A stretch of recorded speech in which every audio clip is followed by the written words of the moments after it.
Welcome back to the R3 Approach, Facts and Realities about genuinely improving at the game of golf.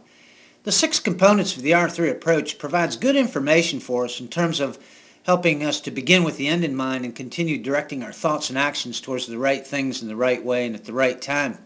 The first 3 components of the approach got us started. Component number 1, the 5 universal laws, helped us to identify the immutable and unchanging things about the game that we need to know.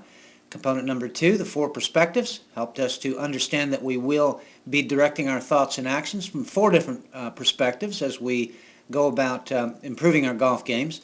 And then component number 3 provided a blueprint showing us a holistic outline of what it takes to become an improved player and genuinely raise our consciousness as a golfer.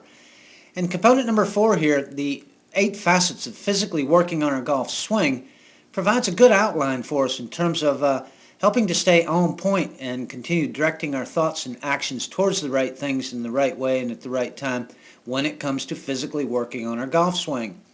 No question about it, there's a lot of information out there, and sometimes it's easy to get confused in terms of how we're directing our thoughts and our actions as far as when we're practicing. So the 8 facets, again, helps us to stay on point in terms of what kinds of things we want to be directing our thoughts and actions toward when it comes to working on our golf swing. With this said, let's have a look at component number 4 in the R3 Approach, the 8 facets of physically working on our golf swing. Okay, let's continue doing some good work here and have a look at component number 4 in the R3 Approach, the 8 facets of physically working on our golf swing. No question about it, when it comes time to do some practicing, work on our golf games, golf swings. There's so much information out there for us to glean our efforts from. It can get downright confusing, if not frustrating at times. It's a fact that there's many different ways to say the same thing when it comes to trying to describe what's taking place in a golf swing, and how we choose to interpret it will be up to us, but the fact is that there are the same things going on across the board regardless of what method or model it is that we're exploring. So in terms of the 8 facets, again, it provides an outline for us in terms of the kinds of things that we need to be directing our thought and action toward. These 8 facets of working on our game are going to all be taking place essentially at the same time too, but in terms of improving, we can take each one on an individual basis and direct some thought and some action at that particular facet. When we do change or alter one facet of our swing, it's very likely to affect the other 7 in some way. When we do have a look at the 8 facets, we'll really begin with what we refer to as the ready position. In the R3 Approach, we refer to the swing process in general as the ready, set, go swing process. Kind of creates a rhythm to the just to how we process it intellectually as we swing the golf club. We're going to go through a ready, set, go motion. Well, in the ready at the ready position in the swing, what we're talking about here is essentially our grip, aim, and setup process. There are no laws here, but it is a fact that we're going to need to find the best grip, aim, and setup position that we can in terms of the type of swing motion that we're eventually going to be creating. The grip, as far as it being strong, neutral, and in a weaker position, we need to understand how this influences the club face position. Our aim has to do with our body lines as they relate to the target. The target lines that we are going to be, our body lines rather, that we should be interested in are going to be our toes, knees, hips, shoulders, forearms. Even our eye line as it relates to the target line can have an important bearing on what's going to take place. As far as the setup goes, what's most important about our setup process is going to be to feel like we're getting in an A-frame position or an athletic position with our weight balanced and distributed in such a way that we are creating a really good stable setup position. Most importantly, getting our spine set at this point is very important. Keeping good posture in the swing and getting a good stable spine to begin with is extremely important, because as we swing the club, we're going to want to make that swing around a stable spine. Well, the next aspect or facet of the swing that we'll be directing some thought and action toward will be that angle.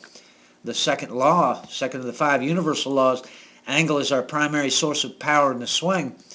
We do want to understand how to create lag in the swing and how to have that angular momentum working in such a way that we're going to maximize the potential power that we have during the swing.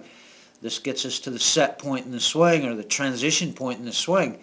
Then coming out of that transition point in the swing, we'll be directing some thought and action toward initiating that go move down into a good, acceptable and repeating swing path that gets the power that we have set up or created with the angle moving in a good direction. Then the next facet that we'll be directing some thought and action to will be that arm release. As that angle enters that 9 o'clock to 3 o'clock impact zone down there where the ball is, we have to understand what arm release is. It's most closely associated with squaring the club face in our golf swing. So arm release is a very important aspect or facet of the swing that we should be directing some thought toward and understanding. And then next would be we'd want to consider how the body release, what the body release does for us in the golf swing. This has to do with our pivot action, where in a golf swing, once we get in that athletic A-frame setup, we make that first pivot into the backswing motion. Then we initiate that go move on the downswing. We're creating the second pivot in the swing, and again we're doing that around a stable spine. The body release really provides us more power in the swing, where the arm release is most closely associated with squaring the club face. Our body release is going to kind of affect that swing path to some degree, as well as providing us the ability to generate more power in the swing through a more effective pivot action. And as we move on, work on these aspects of the swing, we have to know that rhythm and timing of the swing is what ultimately creates the quality of any given shot, any given swing that we make is going to be a function of the rhythm and the timing that we have on that particular swing. Knowing the difference between rhythm and timing is important. Timing has to do with how we sequence our body. In the R3 approach, we talk about our upper swing component, our middle swing component, and then our lower swing component. We got to sequence these 3 component parts of our body and do it with good rhythm. When we have a mechanically sound and physically athletic swing, what that means is that rhythm and timing is not quite as important to us. In other words, when our rhythm and timing is off, if we have a mechanically sound, physically athletic swing, we hit better misses. The misses that we hit are better, and so we're not so quite reliant on rhythm and timing during the swing in order to hit good playable shots. But bottom line is rhythm and timing are responsible for the quality of any given shot that we hit or any given swing that we make. Then we need to understand that finding the sweet spot on the golf club face is hugely important to hitting quality golf shots. This has to do with the touch and feel that we're developing. So as we work on all these other aspects of our golf swing, these facets of our golf swing, we need to be doing so with the intent of finding the sweet spot on that golf club face.